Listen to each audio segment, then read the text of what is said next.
سورہ بقرہ قرآن کریم کی سب سے طویل صورت ہے، تقریباً 2.5 پاروں پر یہ صورت مشتمل ہے۔ اس میں 40 رکوع ہیں، جس میں سے تقریباً آج 21 رکوع پڑھے گئے۔ آپ دیکھیے کہ اس صورت کو سورہ بقرہ کیوں کہا جاتا ہے۔ اولاً یہ سمجھیے کہ بقرہ عربی زبان کا لفظ ہے، اور بقرہ گائے کو کہتے ہیں، گائے کو۔ ہم یہ سمجھتے ہیں کہ بکرا، جس طرح ہم بقرہ عید کہتے ہیں، تو ہم یہ سمجھتے ہیں کہ جو چھوٹا جانور بکری، بکرا، اس کی وجہ سے اس کو بقرہ عید کہتے ہیں۔ یاد رکھیے وہ بھی بقرہ عید ہے، یعنی گائے کی چونکہ اس پہ قربانی کی جاتی ہے، اس وجہ سے اس کو بقرہ عید کہا جاتا ہے، جس کو ہم عید الاضحیٰ کہتے ہیں، یعنی قربانی کی عید۔ اور جو چھوٹی عید ہوتی ہے اسے عید الفطر کہتے ہیں۔ اور عید الفطر کس لیے کہتے ہیں؟ یاد رکھیے کہ فطر کا مطلب ہوتا ہے کھانا پینا ترک کر دینا۔ یہ ہے صوم، کھانا پینا ترک کر دینا یعنی صوم، یعنی روزہ رکھنا، اور روزہ رکھنا چھوڑ دینا یعنی نہ کھانا پینا، یہ چھوڑ دینا، اسے کہا جاتا ہے فطر۔ تو چونکہ ہم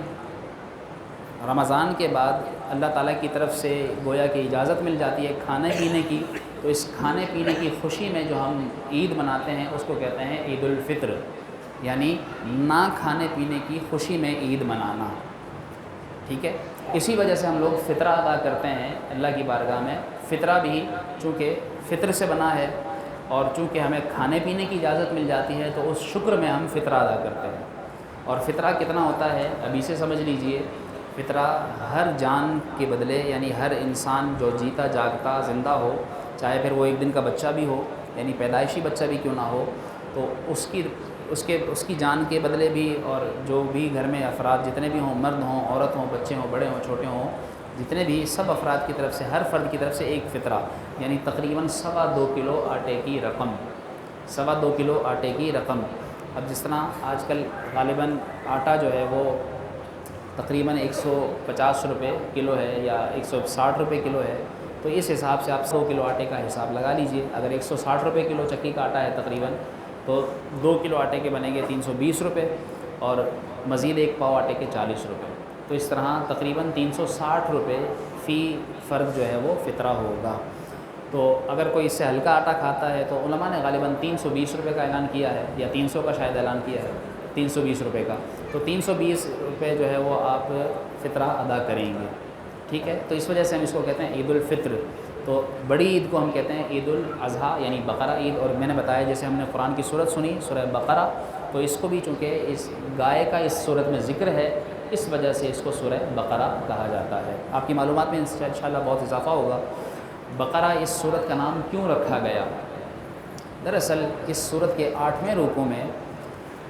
ذکر ہوا، چونکہ موسیٰ علیہ السلام کے پاس ان کی قوم آئی، اور وہ قوم کیوں آئی؟ ان کے محلے میں کسی شخص کا قتل ہو گیا، اور اس کی لاش جو ہے وہ کسی نے ویسے ہی محلے میں پھینک دی اٹھا کر، جس نے قتل کیا۔ اور اس وقت اتنے جدید آلات تو تھے نہیں کہ کس طرح پتہ چلایا جائے کہ قاتل کون ہے۔ تو اس وجہ سے وہ جب اس نے لاش پھینک دی، مارنے والے نے جو قاتل تھا، وہ دراصل قاتل کون تھا؟ وہ جس کو اس نے مارا تھا وہ اس کا چچا زاد ہی تھا۔ اور اس نے اس کو مارا کیوں تھا؟ اس لیے بعض روایات میں یہ لکھا گیا کہ اس قاتل نے اس سے اس کی بیٹی کا ہاتھ مانگا تھا، یعنی رشتہ مانگا تھا، تو اس نے انکار کر دیا تھا، اس دشمنی میں اس نے اس کو مار دیا تھا۔ اور بعض روایات میں یہ آتا ہے کہ اس کے پاس بہت زیادہ جائیداد تھی، بہت پیسے کا مالک تھا، اور اس کا وارث صرف یہ ایک ہی تھا، جو اس کا چچا زاد بھائی تھا، جو بھی وہ ایک ہی اس کا وارث تھا۔ تو اس نے اس لالچ میں کہ اس کو میں مار دوں تو اس کی ساری جائیداد مجھے مل جائے، اس کی ساری جائیداد مجھے مل جائے، میں اس کو مار دوں، اس حسد میں اس نے، اس پیسے کی لالچ میں اس کو مار دیا۔ آپ دیکھیے آج بھی اگر بہت سارے لوگ قتل کیے جاتے ہیں تو صرف پیسے کی وجہ سے کیے جاتے ہیں۔ تو معلوم ہوا کہ پیسہ ایک وبال ہے، یعنی بہت زیادہ، اور خاص طور پر جب اس کا صحیح استعمال نہ کیا جائے۔ تو اس لیے ہمیں کوشش یہ کرنی چاہیے، اول تو ہم حلال کمائیں، اور حلال کمانے کے ساتھ ساتھ جو حلال کمائی کا حق ہو، یعنی اس میں سے زکوٰۃ بنتی ہو تو زکوٰۃ ادا کریں، اور جو بھی اس کے حقوق ہیں غریبوں کو ان کا حق دیں۔ اور کوشش یہ کریں کہ مال ہو بھی تو اس مال کی محبت میں ہم گرفتار نہ ہوں، یعنی ہم مال کے پیچھے اتنا نہ پڑ جائیں جس طرح آج کل لوگ جو ہے وہ پاگل ہوئے پڑے ہیں پیسے کے پیچھے، اور جو ہے وہ جمع کر کر کے رکھ رہے ہیں، جس کے متعلق آپ بروز جمعہ انشاءاللہ بیان بھی سنیں گے زکوٰۃ سے متعلق۔ آپ سے التجا ہے کہ وقت پر تشریف لائیے گا، انشاءاللہ زکوٰۃ کے متعلق اہم بیان ہوگا جو ہم سب کے لیے ضروری ہے، فرض معاملہ بھی ہے، چونکہ بہت سے لوگوں پر زکوٰۃ ہوتی ہے، تو انشاءاللہ وہ بھی بیان ہوگا۔ الغرض اس نے پیسے کی لالچ میں اس کو قتل کیا اور اس کو اٹھا کر پھینک دیا۔ اب جب اس کے قاتل کا پتہ چلانا تھا کہ قاتل کو کیسے ڈھونڈیں، کون ہے اس کا قاتل، کیونکہ اس وقت کا یہ قانون تھا کہ جس محلے میں لاش ملے گی تو سارے محلے والے اس میں ملوث سمجھے جائیں گے، کیونکہ ان کے محلے میں لاش ملی ہے تو اب سارے اس میں برابر کے جرم میں شریک سمجھے جائیں گے۔ تو اب ان ساروں نے کہا کہ ہم سب بدنام ہوں گے، ہمارے محلے میں ایک بندے کو مار دیا گیا اور اس میں سارے جو ہے وہ ہم بدنام ہو رہے ہیں۔ تو انہوں نے کیا کیا کہ یہ فیصلہ کیا کہ چلتے ہیں موسیٰ علیہ السلام کے پاس، وہ چونکہ اللہ سے باتیں کرتے ہیں اور وہ ہمیں اللہ سے پوچھ کر بتا دیں گے کہ اس کا قاتل کون ہے، اور صحیح طرح پتہ چل جائے گا قاتل کا، اور اس طرح اس قاتل سے ہی پھر جو اس کی دیت ہوگی وہ لے لی جائے گی، اس کے خون بہا کا بدلہ، اس کی جان کا بدلہ پیسے کی صورت میں لے لیا جائے گا، یا بدلے میں اس کو مار دیا جائے گا، جو بھی وہ حکم دیں گے۔ موسیٰ علیہ السلام کے پاس قوم آئی، اور جب موسیٰ علیہ السلام کو انہوں نے بتایا اور یہ کہا کہ ہم یہ چاہتے ہیں کہ ہمیں قاتل کا پتہ چلے، تو آپ علیہ السلام نے فرمایا اذ قال موسیٰ لقومہ ان اللہ یأمرکم ان تذبحوا بقرہ، کہ اللہ تعالیٰ تمہیں یہ کہہ رہا ہے اگر تم نے قاتل کا پتہ چلانا ہے تو تم ایک گائے ذبح کرو۔ قالوا اتتخذنا ہزوا، تو کہنے لگے کہ ہم آپ سے قاتل کا پوچھ رہے ہیں اور آپ ہمیں گائے ذبح کرنے کا کہہ رہے ہیں، تو کیا آپ ہم سے مذاق کر رہے ہیں؟ قوم نے یہ جواب دیا، یعنی سیدھی سی بات سمجھ میں آ رہی تھی، یعنی ان کی جو کہ عقل کام نہیں کی، دراصل اس میں حکمت تھی، وہ حکمت اب آپ سنیں گے تو آپ کو اندازہ ہوگا۔ تو انہوں نے یہ کہا کہ ہم آپ سے قاتل کا پوچھ رہے ہیں اور آپ اللہ سے پوچھ کر یہ بتا رہے ہیں کہ ہم گائے ذبح کریں، یہ کون سا تک بنا قاتل کو پتہ کرنے کا؟ تو آپ نے کہا قال اعوذ باللہ ان اکون من الجاہلین، میں اللہ سے پناہ مانگتا ہوں کہ میں جاہل ہو جاؤں، یعنی میں جاہلوں جیسے کام نہیں کر رہا تمہارے ساتھ، یعنی میں کوئی مذاق نہیں کر رہا، یہ سچ تمہیں کہہ رہا ہوں میں کہ اللہ نے یہی کہا ہے کہ تم گائے ذبح کرو۔ اس سے ہمیں ایک اشارہ یہ بھی پتہ چلا کہ انسان کو جاہل نہیں بننا چاہیے۔ ایک ہوتا ہے ان پڑھ، وہ ایک الگ چیز ہوتی ہے، ایک ہوتی ہے اس میں جہالت بھری ہوئی ہو، یعنی اس نے دیکھنا کچھ نہیں، سننا کچھ نہیں، سمجھنا کچھ نہیں، بس کچھ بھی جو ہے وہ منہ سے بک دینا ہے۔ بہت سے لوگوں کی جس طرح عادت ہوتی ہے کہ وہ بات کو سمجھنے کی کوشش ہی نہیں کرتے، تو بسا اوقات ان پڑھ بڑا سمجھدار ہوتا ہے جاہل کے مقابلے میں۔ اس لیے حضرت موسیٰ علیہ السلام نے بھی دیکھی اللہ کی پناہ مانگی کہ یا اللہ میں تیری پناہ مانگتا ہوں کہ میں جاہل میں سے ہوں، کہ میں جاہل نہیں ہوں، یعنی جو بات انہوں نے پوچھی ہے میں اسی کا جواب دے رہا ہوں۔ کہنے لگے پھر وہ قالوا ادع لنا ربک یبین لنا ما ہی، کہنے لگے کہ موسیٰ پھر اللہ سے پوچھو ذرا کہ وہ کیسی ہو، گائے کس طرح کی ہو جو ہم ذبح کریں۔ انہوں نے کہا، اللہ تعالیٰ سے جب پوچھا تو اللہ تعالیٰ نے فرمایا انہ یقول انہا بقرۃ لا فارض ولا بکر، ایک گائے ایسی ہونی چاہیے جو نہ جوان ہو، یعنی جو نہ چھوٹی ہو بالکل اور نہ بہت بوڑھی ہو، بچیا بالکل چھوٹی بھی نہ ہو بہت بوڑھی بھی نہ ہو، بلکہ عوام بین ذالک، ایسی ہو کہ جو اس کے درمیان کی عمر کی معلوم ہوتی ہو۔ ففعلوا ما تؤمرون، اب جو تمہیں کہہ دیا گیا وہ تم کرو، ایسی گائے ذبح کرو۔ پھر انہوں نے دوسرا سوال دوبارہ پھر کیا، قالوا ادع لنا ربک یبین لنا ما لونھا، اللہ سے پوچھ کر یہ بتائیے کہ اس کا رنگ کیسا ہو۔ پہلے پوچھا کہ گائے کیسی ہو، پھر پوچھتے ہیں اس کا رنگ کیسا ہو۔ دراصل ان کے جی میں یہ تھا کہ ہماری جان چھوٹ جائے، ہمیں گائے ذبح نہ کرنی پڑے، لیکن وہ سوال کرتے گئے اور پھنستے گئے۔ اسی طرح آج بھی ہوتا ہے کہ لوگ بسا اوقات بہت زیادہ سوال کرتے ہیں۔ مثال کے طور پر ان کو کہا گیا کہ یہ وظیفہ پڑھنا ہے، تو اب جب ان کو بتا دیا گیا یہ وظیفہ پڑھنا ہے تو پوچھیں گے کیسے پڑھنا ہے، کب پڑھنا ہے، اس ٹائم پڑھ سکتے ہیں یا نہیں پڑھ سکتے۔ تو علماء کہتے ہیں کہ زیادہ سوال نہیں کرنے چاہیے۔ رسول اللہ صلی اللہ علیہ وسلم نے فرمایا کہ موسیٰ علیہ السلام کی قوم زیادہ سوالوں کی وجہ سے ہی ہلاک ہوئی، اور یہ زیادہ سوال کرتے گئے تو ان کے اوپر قید لگتی گئی۔ اگر ان کو پہلے کہا گیا تھا گائے ذبح کرو تو کوئی بھی گائے ذبح کر دیتے، ان کا کام ہو جاتا، لیکن انہوں نے سوال کیا کہ گائے کیسی ہو، پھر کس رنگ کی ہو، تو انہوں نے پھر رنگ بھی بتایا اور بتایا انہ یقول انہا بقرۃ صفراء، ایسی گائے ہو جو پیلی دکھتی ہو بالکل، فاقع لونھا تسر الناظرین، اور اس کا رنگ ایسا ہو جو دور سے بندے کو دیکھے اور اس کی آنکھوں میں اس کی چمک آ جائے، ایسا اس کا رنگ ہو، پیلا پیلا چمکتا ہوا، یعنی یوں سمجھ لیجیے کہ اس کا رنگ سونے جیسا ہو، گویا یہ کہا گیا۔ اب انہوں نے تیسری بار پھر سوال کیا، قالوا ادع لنا ربک یبین لنا ما ہی ان البقرۃ تشابہ علینا، اور ذرا ہمیں واضح کر کے بتائیں گائے کیسی ہو یہ گائے تو ہمارے لیے مشابہ ہو گئی ہے، ہمیں سمجھ نہیں آ رہا کہ کیسی گائے لائیں، اور اگر ابھی آپ بتا دیں گے تو پھر ہم انشاءاللہ ویسی گائے لے آئیں گے جیسے آپ کہہ رہے ہیں۔ تو پھر چوتھی بار حضرت موسیٰ علیہ السلام نے انہیں بتایا انہ یقول انہا بقرۃ لا ذلول تثیر الارض ولا تسقی الحرث، ایسی گائے ہو کہ اس سے کبھی بھی کھیتی باڑی بھی نہ کروائی گئی ہو اور اس سے نہ بھی کبھی کوئی کام لیا گیا ہو۔ پہلے کے دور میں دراصل کھیتوں میں ہل جوتا جاتا تھا گائے کے ذریعے، تو اس طرح انہیں یہ بتایا گیا کہ اس گائے سے کام نہ لیا گیا ہو، بس اس کی دیکھ بھال کی گئی۔ یہ جب انہیں پتہ چل گیا تو انہوں نے کہا کہ ٹھیک ہے، اور یہاں تک ان کو یہ کہا گیا مسلمۃ لا شیۃ فیہا،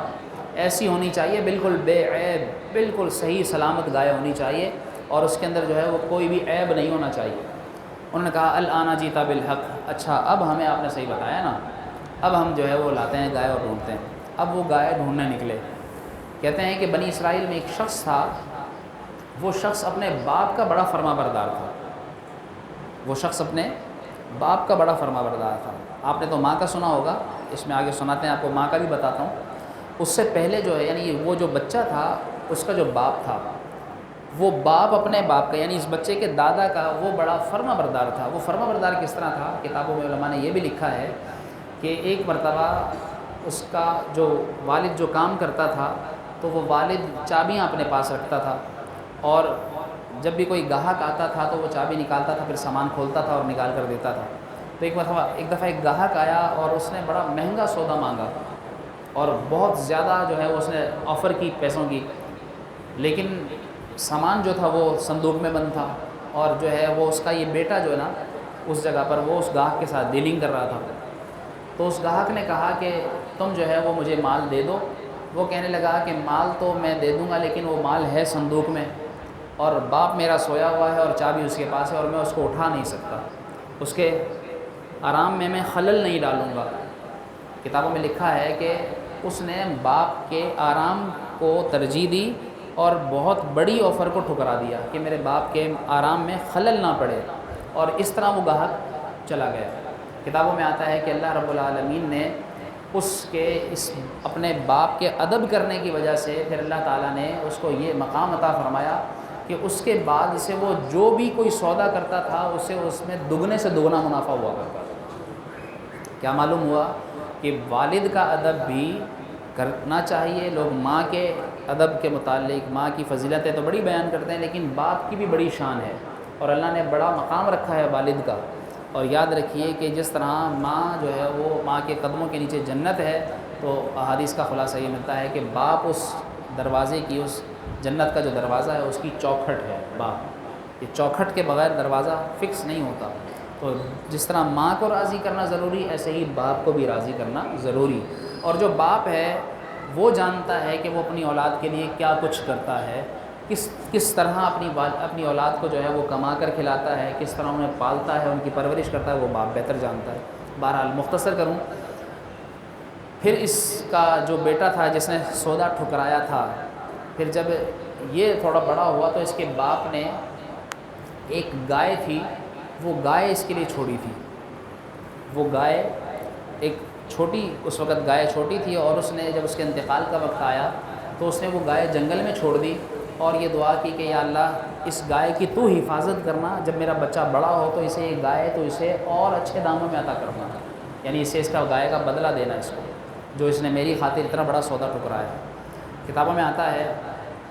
کہ پھر وہ جو بچہ، اس کے والد کا انتقال ہو گیا اور وہ گائے جو ہے وہ جنگل میں غائب ہو گئی۔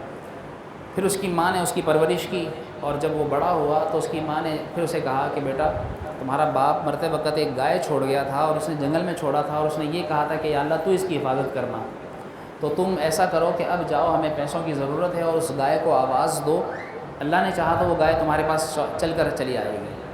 کہتے ہیں کہ یہ اسی جنگل میں گیا اور اسے جا کر آواز لگائی تو اللہ کے حکم سے وہی گائے جو اس کے باپ نے اس کو دی تھی وہ جنگل میں سے اچانک اس کے سامنے آ کر کھڑی ہو گئی، اور اس نے پکڑی اس کی لگام اور اس کو پکڑا کان سے اور اس کو اپنے گھر لے آیا۔ اور وہ گائے ان تمام صفات کی حامل تھی جن صفات کا بنی اسرائیل نے یعنی حضرت موسیٰ علیہ السلام کی قوم نے تقاضا کیا تھا، اور ان کو کہا گیا تھا کہ ایسی گائے ہو۔ اب وہ گائے ایسی تھی، نہ جو بوڑھی تھی نہ بہت چھوٹی تھی، اور وہ گائے چمکتی ہوئی سونے کی طرح پیلی تھی، اور وہ گائے ایسی تھی کہ اس سے کبھی کسی نے کام بھی نہیں لیا تھا۔ اب اس ماں نے اس کو کہا کہ جاؤ اس کو بازار میں بیچ کر آؤ۔ کتابوں میں آتا ہے کہ یہ بازار میں لے کر گیا۔ ماں نے اس کو نصیحت کی تھی کہ جب بیچنے کے لیے تم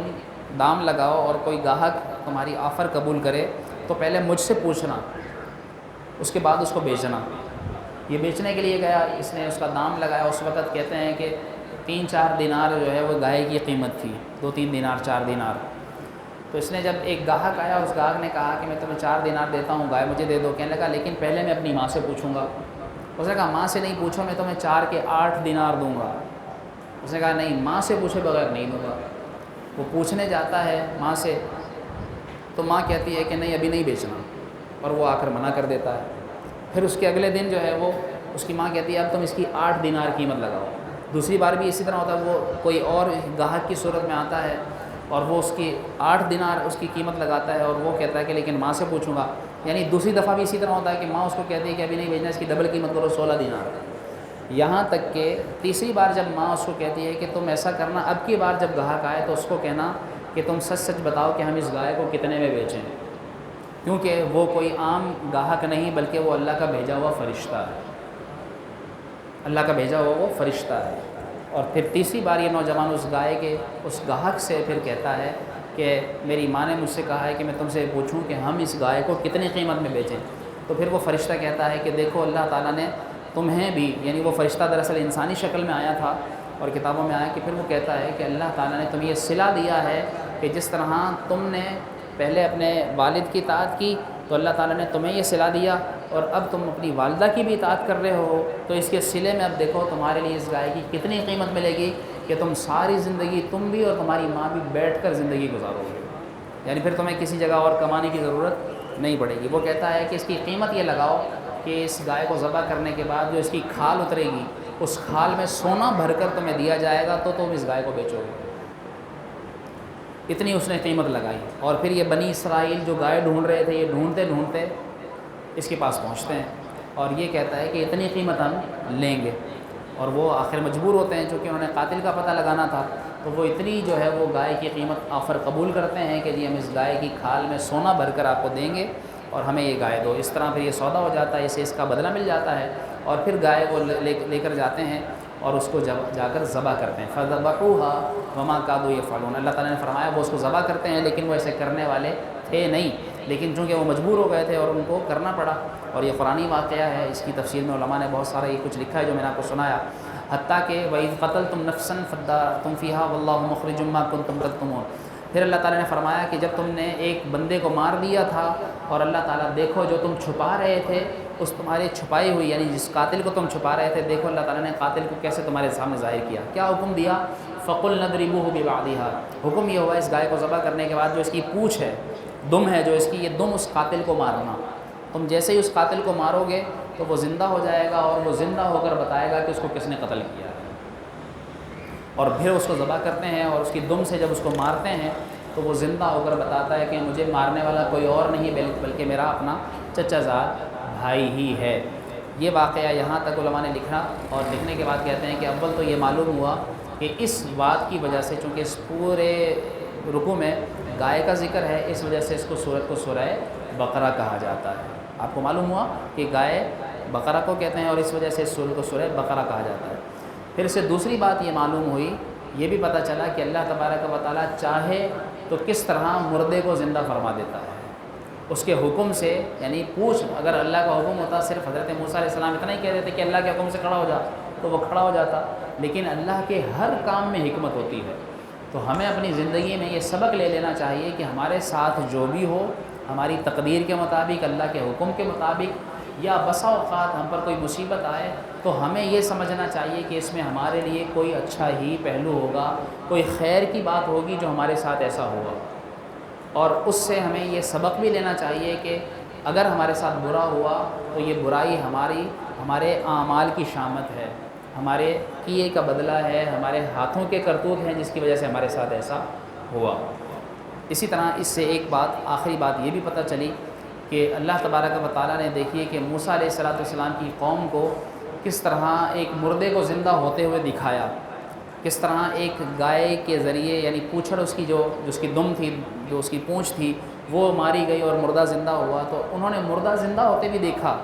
لیکن اس کے باوجود کتنے ایسے بنی اسرائیل والے تھے جو موسیٰ علیہ السلام پر ایمان نہیں لائے۔ معلوم ہوا بعض ایسے بدنصیب بھی ہوتے ہیں کہ ان کو کچھ بھی دکھا دیا جائے پھر بھی وہ مانتے نہیں ہیں، وہ حق سے محروم ہی رہتے ہیں، ان کو کتنی بھی حق باتیں بتا دی جائیں، دکھا دی جائیں، لیکن وہ حق ماننے والے نہیں ہوتے۔ تو اللہ تعالیٰ ہمیں ایسے بدنصیبوں سے محفوظ فرمائے، ایسی بدنصیبی سے محفوظ فرمائے، اور ہمیں حق سننے، حق سمجھنے، حق کو قبول کر کے ہمیں حق پر اللہ تعالیٰ عمل کرنے کی توفیق عطا فرمائے۔ انشاءاللہ کل بھی جو درس ہوگا اس میں بھی بڑا معلوماتی واقعہ ذکر ہوگا، آپ سے التجا ہے ضرور شریک رہیے گا۔ اللہ تعالیٰ ہم سب کا بیٹھنا قبول فرمائے۔ اللہم صلی علی سیدنا و مولانا محمد وعلی آل سیدنا و مولانا محمد وبارک وسلم وصلی علیہ یا رب العالمین یا ارحم الراحمین۔ جو کچھ سنا اسے یاد رکھنے، عمل کرنے کی توفیق عطا فرما، ہماری، ہمارے والدین کی، ہمارے اساتذہ کی بخشش فرما، یا اللہ ہمارے بڑوں کا اور جن کے والدین حیات ہیں ان کا سایہ ان کی اولاد پر تادیر قائم فرما، جن کے والدین دنیا سے چلے گئے ان کی بخشش فرما، یا اللہ یا رب العالمین۔ جو قرآن پڑھا گیا، جو غلطی کوتاہی ہوئی وہ اپنی رحمت سے معاف فرما، جو ہمارے لیے بہتر ہو ماہ رمضان کی مبارک ساعتیں ہیں، یا اللہ اپنی رحمت سے بن مانگے عطا فرما، ماہ رمضان کے مکمل روزے رکھنے، مکمل تراویح ادا کرنے کی توفیق عطا فرما۔ الہ العالمین جس کے دل کی جو تمنا دعا مراد ہو اپنی رحمت سے پوری فرما۔ ان اللہ ملائکتہ یصلون علی النبی یا ایھا الذین آمنوا صلوا علیہ وسلموا تسلیما۔ اللہم صلی علی سیدنا و مولانا محمد وبارک وسلم وصلی علیہ۔ سبحان ربک رب العزۃ عما یصفون وسلام علی المرسلین والحمد للہ رب العالمین۔ لا الہ الا اللہ محمد رسول اللہ۔ نماز فجر